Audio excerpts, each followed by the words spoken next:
At my mom's birthday, everything seemed normal. Then my 10-year-old called me on the phone. Get out now. What happened? I asked. Her voice shook. Get out of the house. I obeyed. It was the last time I ever stepped foot in my parents' home. 3 months later, they were begging me to forgive them. It was just a birthday, a regular middle-of-the-road pastel and paper napkins kind of birthday. My mom had made that fruit tart she always makes when she wants to look low effort, but still superior.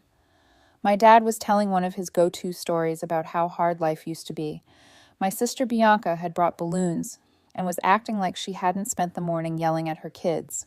In other words, everything felt normal, the kind of normal you stop noticing when you live inside it. Same smells, same voices, same rhythms, a few laughs, some complaints. My daughter Freya had disappeared off somewhere to play or read. There were cupcakes, cheap wine, background music, no drama, no shouting, no tension I could feel in the air. I wasn't even thinking. I was just existing in it, floating through it, keeping my head down and my mouth shut like I'd trained myself to do. Keep things light. Don't bring up the hard stuff. Smile like you're not tired. Play along. Looking back now, I want to shake myself. How did I not feel it? How did I not notice anything was off? But I didn't. If anything, I thought maybe things were starting to get better, that maybe we'd all settled into some kind of peace. I even caught myself smiling once or twice. And then my phone rang. I pulled it out of my pocket and blinked at the screen. My daughter calling. That was strange. She usually just came and found me if she needed something. I looked around. Didn't see her. Maybe she was upstairs or in the backyard. I answered, "Hey, what's up?" Her voice hit me like a punch. "Get out now." I stopped moving. The room didn't stop, but I did, like the air had shifted. "What happened?" I asked. "Just get out of the house, please, right now." Her voice was shaking. She was whispering. She sounded scared. I stood up slowly. My mind went blank, then loud. What's going on? Did someone hurt her? Did she fall? Was someone in the house? I didn't ask anything else. Just walked out the front door. Not a word to anyone. Not a glance at the snack table or my mom's bright smile. Not a check for my shoes. I just moved like my body had taken over, like I was outside of it, watching myself walk. When I stepped out, the air was still warm. The garden smelled like cut grass and cheap perfume. And there she was, standing by the driveway, backpack over one shoulder, her eyes locked on mine. She wasn't crying. She wasn't moving either. For a second, my heart stopped. Actually stopped. Then everything caught up. I rushed over. "What's going on? What happened? Can we go?" She said, "I don't want to talk here. Just get in the car." I looked at her hands, her face, the way she clutched the straps of her bag. She wasn't injured, but she looked hollow. "Did someone yell at you?" I asked. "Did someone say something?" "No," she said. "Not exactly. Just please let's go." I nodded. My voice didn't work. I just turned, unlocked the car, and got in. We drove away in silence. Not fast, not dramatic, just gone. No one saw us leave. Or if they did, no one stopped us. She stared out the window. I kept my hands tight on the wheel. My brain was trying to fill in blanks I didn't have. Did she hear something? Did someone hurt her? Did someone threaten her? Was it one of the other kids? Was it my mom? My dad? Everything was possible. Every idea was worse than the one before. I wanted to ask more. I didn't. We pulled into a parking lot by an old garden center a few blocks away. It was closed. Quiet. I turned off the engine. Just sat there. "Okay," I said finally, gently. "We're alone. You can tell me now what happened." She didn't answer. I looked at her. Her hands were in her lap. She was still staring straight ahead. After a moment, she said, "I don't want to go back. Not to Grandma, not to Grandpa, not to that house. Not ever again." I felt like the breath had been knocked out of me. Her voice wasn't angry or dramatic. It was flat, honest. The way you say something when you've already made the decision and lived with it in your head for hours before saying it out loud. "I don't understand," I said softly. "I thought everything was fine. What happened?" She just shook her head. "Please don't make me go back." I sat there, staring at the steering wheel, trying to make my brain catch up, trying to connect the dots when I hadn't even seen the board. "I won't," I said finally. "I won't take you back there." And that was it. She didn't explain. I didn't push. We just sat in silence, me wondering how I'd missed whatever she saw, her quietly trying to hold herself together in the passenger seat. I kept trying to play the day back in my head, replaying everything, every look, every comment, every missed moment, and I had nothing. That's what scared me the most. I didn't see it coming. I lived in that house. I knew these people, thought I knew, and she had seen something that made her want to run. And I'd never forget the way she sounded on the phone, like her life depended on getting out, like mine did too. Before any of that, though, there was a whole life that led us here. I was the oldest of two girls. You'd think that came with authority, leadership, maybe even a little favoritism, not in my family. In my family, being the eldest meant you were the guinea pig.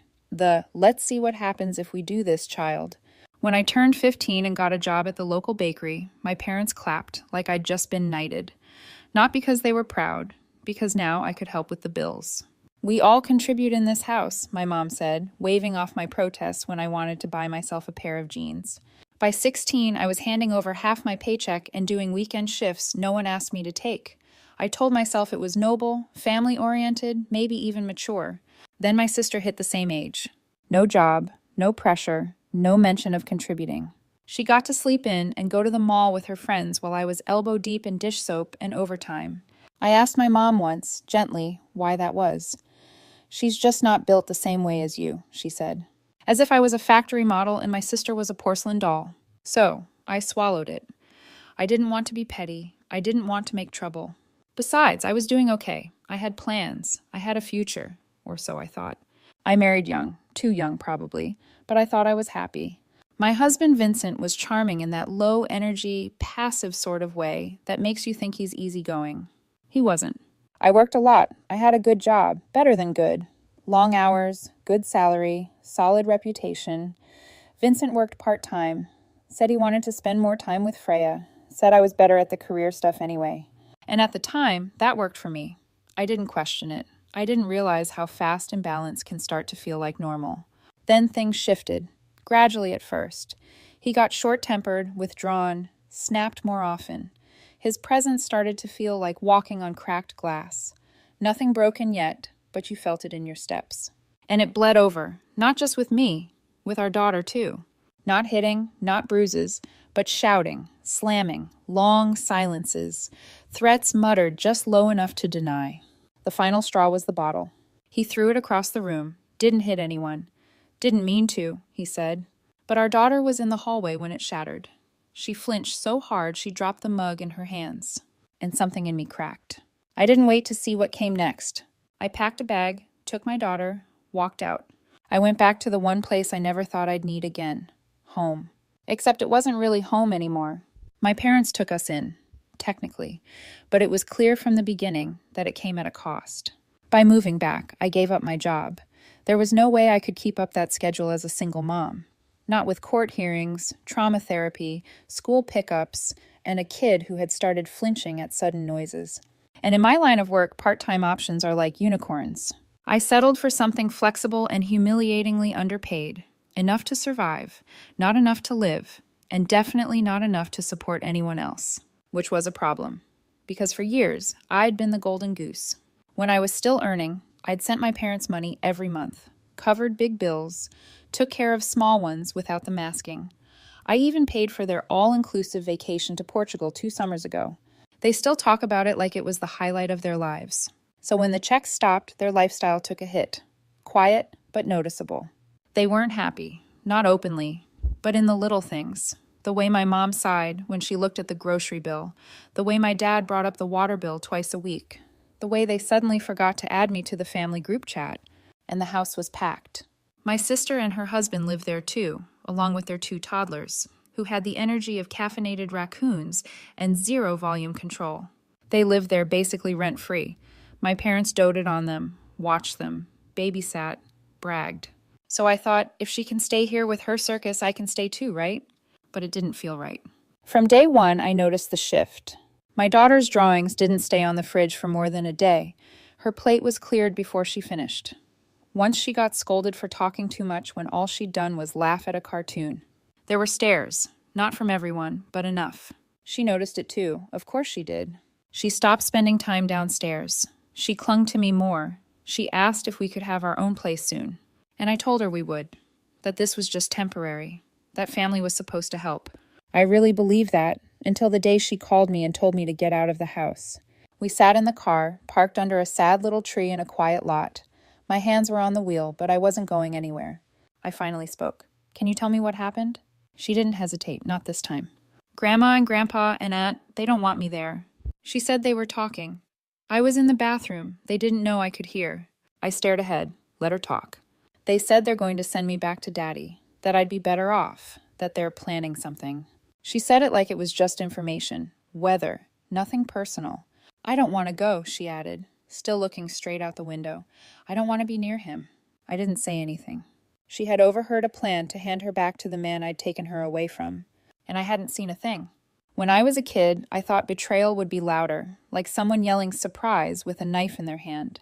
Turns out it was quieter. Sometimes it hid in bathroom tiles and murmured through thin walls. Sometimes it was whispered by the people who raised you. I looked at her. They said what? She didn't blink. They're planning to make you lose me. They were talking in the kitchen. I was in the bathroom. They didn't know. I waited, braced. They said you'd lose custody anyway, that they could help it happen faster, that Daddy would take better care of me, and if I went back to him, then you'd go back to your old job, start helping them again. I opened my mouth, but nothing came out. They said you'd be better off. She paused. They said they could plant something in your stuff. Drugs, maybe, so it looks bad. And then call child services. Silence. They want to frame me. She just nodded. Her lips were pressed so tight together, they'd gone white. And you're sure? They said it, Mom. They said it all. That I'm too much. That I never stop talking. That the house is full and it used to be so nice. They said you're not useful anymore. And that he was always the better parent. I felt something shift. Not snap, not shatter, just shift. She said, so I packed what I could. There's two. I left. I called you. I looked down at her small backpack in the footwell. She'd remembered to grab my charger. I nearly lost it right there. Instead, I turned the key and drove. I didn't go back. Not for clothes, not for answers, not even for my toothbrush. I drove straight to Chris's house. Chris and I have been friends since we were 10. Never dated, never tried. Just one of those rare human unicorns. A platonic male best friend who shows up, keeps quiet, and always has extra toothpaste. He opened the door with a coffee in hand and one sock on. I need to crash here, I said. He looked at me, then at my daughter, and stepped aside without asking questions. That's why he's still in my life. That night, we slept on his couch. Freya curled up beside me, too quiet for a kid. I stared at the ceiling, counting ceiling fan rotations and trying not to scream. My phone buzzed 17 times. I didn't check it once. The next morning, I tried to be normal. I brushed my hair, found socks that almost matched, packed my daughter's lunch, and added a napkin with a bad doodle of a cat. I kissed her cheek and said, "You're brave." She nodded. No smile, just solid bravery. We walked to school, and they were there. Of course they were. My parents standing by the gate like the mafia, except with tote bags and that fake polite tension people wear when they're about to say something awful. My daughter froze. "It's okay," I said. "Go in, I've got this." She ran off. I faced the enemy. "Where have you been?" my mom snapped. No good morning, no hug, no apology. "I think you already know," I said. "We've been calling all night," my dad added. "You disappeared with her." "I didn't disappear," I said. "I removed my daughter from a place where people were plotting to destroy my life." My mom blinked. "Excuse me?" I didn't flinch. "She heard you, in the kitchen, while you were laying out your little custody sabotage plan." "That's ridiculous," she said quickly. "She must have misunderstood." "Did she misunderstand the part where you were going to plant drugs on me?" Her mouth opened, closed. A flush crept up her neck. "We were talking hypotheticals," she mumbled. "You've been stressed. You quit your job. The custody fight is going nowhere. You've been trying—" I cut in. "I've been trying while you've been busy plotting my collapse because your spa weekends dried up." "That's not fair," my dad said. "We've helped you." I laughed. Actually laughed. "You housed me after I paid your bills for years. After I booked you to a week in Crete and bought your damn espresso machine." My mom's eyes narrowed. "This is about money now?" "This is about loyalty," I said, "which you sold for a better chance at holidays." "We just wanted what's best for her," my dad said. "You're fighting all the time. He was always so good with her." "He threw a bottle at the wall while she was in the room," I snapped. "He wasn't a father. He was a threat, and you knew that." My mom folded her arms. "You're emotional. You're blowing this out of—" "I'm done," I said. "I'm done letting you twist this. You tried to wreck my custody case. You tried to erase me as a mother so you could go back to being comfortable. There was silence. I looked between them. You want comfort? You'll have it. Starting now. You'll never hear from me again. Not a cent, not a visit, not another ounce of me. Don't be dramatic, my dad said. I turned. You haven't seen dramatic. And I walked away. That night, Chris found me in his kitchen, arms wrapped around a mug of tea I hadn't touched. You okay? He asked gently. No, I said, but at least I know where I stand. My daughter came out in her pajamas, holding the bad cat doodle napkin in her hand. She didn't say anything, just sat next to me and leaned her head on my arm. I didn't cry, not because I wasn't devastated, but because I was too exhausted to. I'd lost my parents, or maybe I just finally admitted they were never really mine to lose.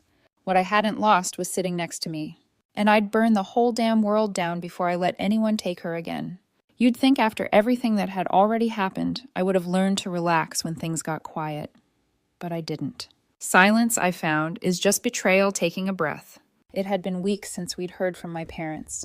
No messages, no threats, no weird cousin reaching out to check on us. Just stillness. Chris called it peace. I called it suspicious. Freya was doing better. Slowly. Sleeping again. Eating again. She'd started drawing these odd little comic strips of wolves fighting snakes. And I didn't ask questions, because they all ended with the wolf winning and curling up in a den with her cub. That was good enough for me. I was still staying at Chris's. I say still like I had some lease lined up and just hadn't signed it yet. I didn't. I had nothing lined up.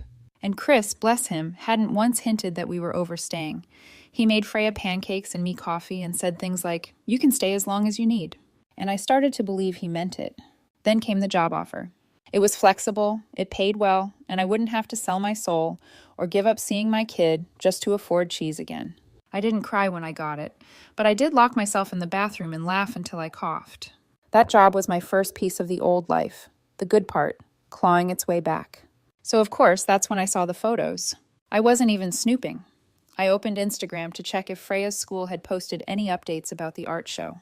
And there they were, my parents, on a beach, with Vincent.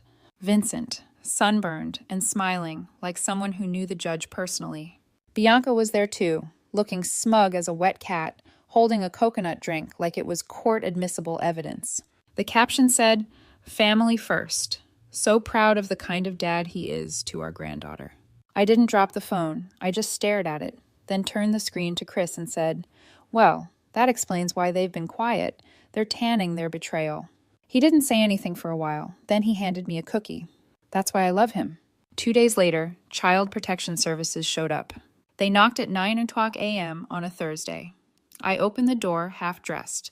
Freya was brushing her teeth, and Chris was somewhere in the back, trying to fix the leaky faucet with the world's smallest wrench.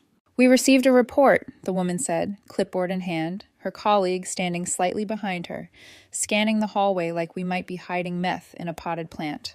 I didn't have to ask who reported me, but I did anyway. "It was your parents," she said. Of course it was. They said I'd run off with Freya, that I was unstable, that I didn't have a permanent home, that I was involving strange men in my daughter's care, which I guess was Chris, who was currently in the kitchen pouring juice into a cup shaped like a unicorn horn. They checked the bedrooms, asked Freya a few questions, inspected the fridge, found nothing. Said we'd hear back only if further action was needed. I thanked them with the emotional warmth of a sandwich bag. Then I went into the bathroom and vomited. The next day, I sat across from my lawyer while he poked at a salad and said things like, "This is serious, Vanessa." "No kidding," I muttered. He explained that if my parents testified for Vincent in the custody case, which was now days away, it would hurt. A lot. "They're close family," he said. "They know you well. If they paint a picture of instability, it'll hold weight." I looked at my lawyer, who once wore a tie with flamingos on it to mediation, and asked, "Do you think I'm going to lose her?" He sighed. "Not if she speaks." That night, Freya asked me if she would have to talk in court. I said yes, if she wanted to stay with me. She didn't even blink. She just said, "Good," and went back to sketching her wolf comic. This one had snakes wearing grandma wigs. The courtroom smelled like air freshener and lies. Vincent showed up in a suit so stiff it looked like it was wearing him. My parents came in after him, sat behind his chair like they belonged to him now. Bianca didn't even look my way. Freya sat beside me, swinging her legs nervously. Chris gave me a half smile and sat in the back, a steady shadow. The first day was brutal. My parents took the stand and said I was moody and not emotionally stable. My mother said I'd always been too sensitive. My father nodded, like he was being interviewed for a documentary called How to Destroy Your Daughter in Court. Bianca echoed them. Vincent was a wonderful father, she said. He stayed home. He cared for Freya. He was always patient. I wanted to stand up and scream. Then why the hell did I leave him? But I didn't. I sat there, nails digging into my palm, while they described a version of me I didn't recognize. And then finally, it was Freya's turn. She took the stand like it was a school presentation, looked at the judge, not at her father. I want to live with my mom, she said. She listens to me. She makes me feel safe. She's never yelled at me. They asked about Vincent. She hesitated, then said, he gets angry. He throws things. He threw a bottle once. It scared me. Silence. And then she said, I don't want to live with him. I don't feel safe. They asked if anyone else ever made her uncomfortable. My grandma and aunt said they wanted me to go live with him, that they were going to make Mommy lose me. They said they'd put stuff in her bag to get her in trouble. Dead silence. I wasn't crying. I couldn't cry. I felt like I'd been dropped into a vacuum. And that should have been enough, but the universe wasn't done. During the break, Vincent approached my mother. They were arguing. I couldn't hear the words, but I saw the motion, his hand grabbing her wrist, hard, sharp. She yanked it back. My father stepped in. Vincent stormed off, and that was the last time they ever stood near him again. They didn't come back to court. My lawyer told me later they'd withdrawn their testimony, and that we had enough. We returned to court. My lawyer brought the fire. He laid out the money trail. The car, the vacation, the hidden assets Vincent hadn't disclosed during our divorce. It was all there. Receipts, transactions. He'd bought their loyalty. And then when the money stopped, so did they. The judge ruled in my favor. I got full custody, no visitation, no contact. Vincent left the courtroom red-faced and sweating. My parents didn't show up at all. The week after the ruling, their vacation photos vanished from social media. The car was gone. The glow dried up. Chris showed me a screenshot of one of my mom's posts before it was deleted. Sometimes family is the hardest lesson. I laughed. Actually laughed. Fast forward a year. I still wake up sometimes half expecting a war, but then I look over and see Chris snoring into a pillow and Freya curled up on the other side with her wolf plushie. And I remember we're okay now. Chris and I ended up together, which still surprises me. For the longest time, I didn't see him that way. I'd known him since we were kids, back when he used to eat crayons and swear he'd be a firefighter priest scientist when he grew up. I think I'd filed him under permanent friend material and just left him there. Turns out he'd liked me for years. He told me one night over burnt toast and dishwater wine that he never said anything because he didn't want to ruin what we had. But then something shifted. Maybe it was the way he held Freya's hand at court, or the fact he never once tried to fix me, just stood beside me while I unraveled and reassembled myself. Maybe it was just timing. Maybe it was everything. All I know is, one night he kissed me and I kissed him back, and suddenly the whole world made a bit more sense. He's good to me, better than I thought possible. Freya loves him. He builds cardboard castles with her, listens to her wolf theories like they're gospel, and lets her win at Mario Kart exactly half the time. She told him the other day, "I'm glad you're part of our pack." He cried in the hallway. Denies it, but I saw it. There was one attempt from my parents to reconcile. They showed up at the door one Saturday morning with pancakes. Literal pancakes. Like the smell of betrayal comes with syrup. They said they didn't understand what Vincent was really like, and that maybe we could move past it all. I didn't even get to answer. Chris stepped into the hallway, looked them dead in the eye, and said, "You need to leave now." Freya peeked out and nodded like backup. They left. I haven't heard from them since. I did hear through the grapevine that things haven't been easy for them. Financially, they're struggling. Some people, extended family, old friends, cut ties after finding out what they tried to do. Apparently, trying to frame your daughter to win back a free babysitter and vacation fund doesn't play well at Bridge Club. Me? I'm doing okay. Actually, better than okay. I've got a stable job I like, a daughter who laughs in her sleep, and a partner who makes me feel safe in ways I didn't know I needed. It's not flashy, it's not perfect, but it's mine. And I'll fight like hell to keep it. Did I go too far or not far enough? Let me know in the comments. And if you haven't already, please subscribe.